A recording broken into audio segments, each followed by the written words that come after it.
video is to go about with descriptive statistics.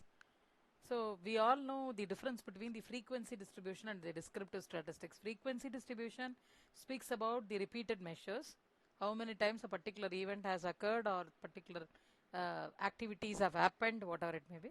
So with respect to the descriptive statistics tells about the dispersion pattern, data is spread, especially with respect to the distribution, whether it is speaks about the pattern of the, it describes the pattern of the data, and also tells about the mean, average point, median, center point, mode, repeated measures, and also is about the skewness, the whether the shape of the curve, whether it is symmetric or asymmetric. It also tells about the kurtosis, which is the pointiness of the curve, variance, the difference between the score from the original score and the actual score, and also it tells about the standard deviations, the square root of variance, and also range, minimum maximum value, and so on. So when you also about the quartiles, whether it is cut of the quartiles, all those things.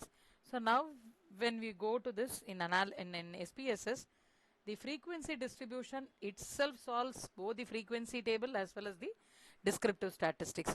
So if I want to study on age and occupation, I can push the variables, go to statistics, I can use descriptive here, as well as I can check the frequency also. All will be there in the comprehensive table. Standard error mean. So I am clicking all, giving OK. Now first is about the frequency.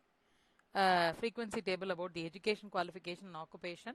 Here it is about the descriptive statistics, telling about the mean, median, mode, standard deviation, variance, skewness, standard error of skewness, kurtosis, range, minimum, maximum, sum, all these things about the descriptive statistics. This is about the frequency, telling how many UGs, PGs, graduates are there, how many in occupation, how many professionals, businessmen, academician, government employees, students are there. So it speaks about how many they here is repeated occurrence or repeated measures in frequency table, where it speaks about the spread of the distribution or the data.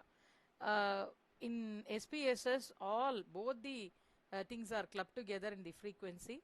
Even graph is there in the frequency. You can click the charts. You can use any charts, even histogram with the normal curve. You can give and click OK. So all these things you can do under descriptive. When you go to frequency, descriptive and straight to descriptive, all are same with the frequency. Even features are less when compared to the frequency option, but you can use this save as standardized score. When you want to convert any score into Z score, you have to go to analyze descriptive.